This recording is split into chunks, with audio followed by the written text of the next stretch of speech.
ಜಯನಗರ ಸಾರ್ವಜನಿಕ ಆಸ್ಪತ್ರೆಯಲ್ಲಿ ಮಹಾ ಎಡವಟ್ಟಾಗಿದೆ. ಓ ಪಾಸಿಟಿವ್ ರಕ್ತದ ಗುಂಪಿನ ವ್ಯಕ್ತಿಗೆ ಎ ಪಾಸಿಟಿವ್ ರಕ್ತವನ್ನ ಸಿಬ್ಬಂದಿ ಕೊಟ್ಟಿದ್ದಾರೆ. ಈ ವ್ಯಕ್ತಿ ಬಂದಿರೋದು ರಕ್ತಹೀನತೆ ಅಂತ ಚಿಕಿತ್ಸೆ ಪಡೆಯೋದಕ್ಕೆ ಬಂದಿದ್ದಾನೆ. ಇದೀಗ ಯುವಕನ ಸ್ಥಿತಿ ಗಂಭೀರವಾಗಿದೆ. ಪುನೀತ್ ಸೂರ್ಯ ಅಂತ ಯುವಕನ ಹೆಸರು. ಇವರನ್ನ ಇದೀಗ ಐಸಿಯುಗೆ ದಾಖಲಿಸಿದ್ದಾರೆ. ಮಾನಿಟರ್ ಮಾಡಲಾಗ್ತಾ ಇದೆ. ಓ ಪಾಸಿಟಿವ್ ಇವರ ಬ್ಲಡ್ ಗ್ರೂಪ್. ಅವರಿಗೆ ಎ ಪಾಸಿಟಿವ್ ಬ್ಲಡ್ ಅನ್ನ ಕೊಟ್ಟಿದ್ದಾರೆ. ಸಿಬ್ಬಂದಿ ಮಾಡಿರುವಂತ ಎಡವಟ್ಟಿದು. ಬಟ್ ಅದಾದ ನಂತರ ಆ ಸಿಬ್ಬಂದಿ ಕೊಟ್ಟಿರುವಂತ ರೀಸನ್ ನೋಡಿದ್ರೆ ಎಂತವರಿಗೂ ರಕ್ತ ಕುದಿಯುತ್ತೆ. ಇದೀಗ ಈ ಯುವಕನ ಪರಿಸ್ಥಿತಿ ಗಂಭೀರ ಆಗಿದೆ. ಐಸಿಯುಗೆ ದಾಖಲಿಸಿದ್ದಾರೆ. ಎಂತ ಎಡವಟ್ಟು ನೋಡಿ. ಜಯನಗರ ಸಾರ್ವಜನಿಕ ಆಸ್ಪತ್ರೆ ಕೊಡಬೇಕಿದ್ದು ಓ ಪಾಸಿಟಿವ್, ಕೊಟ್ಟಿರೋದು ಎ ಪಾಸಿಟಿವ್. ಕಾರಣ ಕೇಳಿದಾಗ ಏನ್ ಹೇಳ್ತಾನೆ ಲ್ಯಾಬ್ ಟೆಕ್ನಿಷಿಯನ್, ರಜಾ ಕೊಟ್ಟಿಲ್ಲ ಹಂಗಾಗಿ ತಪ್ಪಾಯ್ತು ಅಂತ. ಲ್ಯಾಬ್ ಟೆಕ್ನಿಷಿಯನ್ ಉಮೇಶ್ ಬೇಜವಾಬ್ದಾರಿ ಉತ್ತರ ಇದು. ಈ ಉತ್ತರವನ್ನ ಕೇಳಿ ರೋಗಿ ಸಂಬಂಧಿಕರು ಸಿಟ್ಟಿಗೆದ್ದಿದ್ದಾರೆ. ಲ್ಯಾಬ್ ಟೆಕ್ನಿಷಿಯನ್ ಉಮೇಶ್ ವಿರುದ್ಧವಾಗಿ ದೂರನ್ನ ಕೂಡ ದಾಖಲಿಸಲಾಗಿದೆ. ತಿಲಕ್ ನಗರ ಠಾಣೆಯಲ್ಲಿ ರೋಗಿ ಸಂಬಂಧಿಕರೇ ಹೋಗಿ ದೂರನ್ನ ದಾಖಲಿಸಿದ್ದಾರೆ. ಆಸ್ಪತ್ರೆ ವಿರುದ್ಧನೂ ಕೂಡ ರೋಗಿ ಸಂಬಂಧಿಕರು ತೀವ್ರ ಆಕ್ರೋಶ ವ್ಯಕ್ತಪಡಿಸಿದ್ರು. ಲ್ಯಾಬ್ ಟೆಕ್ನಿಷಿಯನ್ ವಿರುದ್ಧವಾಗಿ ಕ್ರಮ ತಗೋತೀವಿ ಅಂತ ಇದೀಗ ಆಸ್ಪತ್ರೆಯ ಅಧಿಕಾರಿಗಳು ಭರವಸೆಯನ್ನ ಕೂಡ ಕೊಟ್ಟಿದ್ದಾರೆ. ಯಾವುದೋ ಬ್ಲಡ್ ಇನ್ಯಾವುದೋ ಬ್ಲಡ್ ಕೊಟ್ಟು ಯುವಕನ ಸ್ಥಿತಿಯನ್ನ ಈ ರೀತಿ ಮಾಡಿದ್ದಾರೆ. ಐಸಿಯುನಲ್ಲಿ ಗಂಭೀರವಾದಂತ ಸ್ಥಿತಿಯಲ್ಲಿದ್ದಾರೆ ಯುವಕ.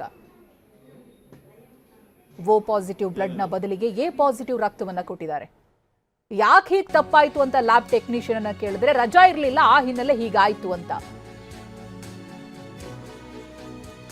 ಇನ್ನು ಇದೇ ಪ್ರಕರಣಕ್ಕೆ ಸಂಬಂಧಪಟ್ಟ ಹಾಗೆ ಟಿವಿ9 ವರದಿ ಮಾಡಿತ್ತು. ಅದರ ಬೆನ್ನಲ್ಲೇ ಇದೀಗ ಆಸ್ಪತ್ರೆಯ ಅಧಿಕಾರಿಗಳು ಎಚ್ಚೆತ್ತುಕೊಂಡಿದ್ದಾರೆ.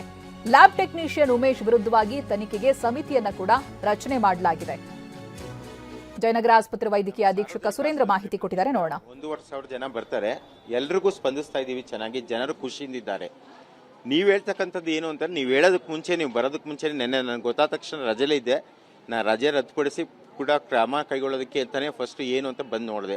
ಪೇಷಂಟ್ ತಂದೆಯವ್ರ ಜೊತೆ ಮಾತಾಡಿದೆ, ಪೇಷಂಟ್ ನೋಡಿದೆ. ಎಲ್ಲರೂ ನೋಡಿದಾಗ ಪೇಷಂಟ್ ಸ್ಟೇಬಲ್ ಆಗಿತ್ತು.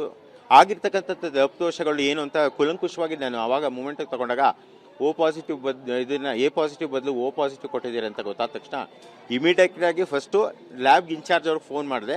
ಹೌದು, ನಮ್ಮ ಗಮನಕ್ಕೆ ಬಂತು, ಇಮಿಡಿಯೇಟ್ ಆಗಿ ಸ್ಟಾಪ್ ಮಾಡಿದೀವಿ ಅಂತಂದ್ರು. ನಮ್ಮಲ್ಲಿ ಐಸಿಯು ಸುಸಜ್ಜಿತವಾಗಿರೋದ್ರಿಂದ ಮತ್ತು ಎಲ್ಲ ಔಷಧಿಗಳಿರೋದ್ರಿಂದ ಪೇಷಂಟ್ಗೆ ಕೊಟ್ಟು ಅದನ್ನು ಪೇಷಂಟು ಸ್ಟೆಬಿಲೈಸ್ ಆಗಿದ್ದಾರೆ, ಆರಾಮಾಗಿದ್ರು.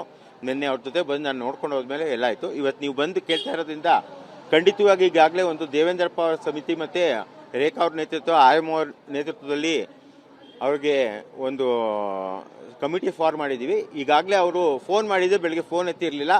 ನಂಗೆ ಹುಷಾರಿಲ್ಲ ಅಂತ ಇವಾಗ ಅಷ್ಟೇ ಗಮನಕ್ಕೆ ತಂದಿದ್ದು, ನನಗೆ ಅದಕ್ಕೆ ಮುಂಚೆ ಯಾವುದೂ ಗಮನಕ್ಕೆ ತಂದಿರಲಿಲ್ಲ. ಅದರಿಂದ ಇಮಿಡಿಯೇಟಾಗಿ 12 ಗಂಟೆಗೆ ಬರೋಕ್ಕೆ ಹೇಳಿದ್ದೀನಿ. ಅವರಿಗೆ ಶೋಕಾಸ್ ನೋಟಿಸ್ ರೆಡಿಯಾಗಿದೆ. ಶಿಸ್ತು ಕ್ರಮ ಕೈಗೊಳ್ಳಕ್ಕೆ ಮೇಲಧಿಕಾರಿ ಗಮನಕ್ಕೂ ತರಲಾಗಿದೆ. ಮುಂದಿನ ಕ್ರಮ ಕೈಗೊಳ್ತಿದ್ದು. ಯಾರಿಗೂ ಇದು ಅಕ್ಷಮ್ಯ ಅಪರಾಧ, ಯಾರು ಇದನ್ನು ಕ್ಷಮೆ ಕೋರುವಂಥದ್ದೆಲ್ಲ. ರಕ್ತ ಅಂತಕ್ಕಂಥದ್ದು ಮಹಾದಾನ ಮಾಡಬೇಕಾದ್ರೆ ಕರೆಕ್ಟಾಗಿ ಎಲ್ಲ ರೀತಿ ತಿಳ್ಕೊಂಡು ಮಾಡಬೇಕಾಗಿತ್ತು. ಆಗಿರ್ತಕ್ಕಂಥ ಲೋಪದೋಷಕ್ಕೆ ಕ್ರಮ ಕೈ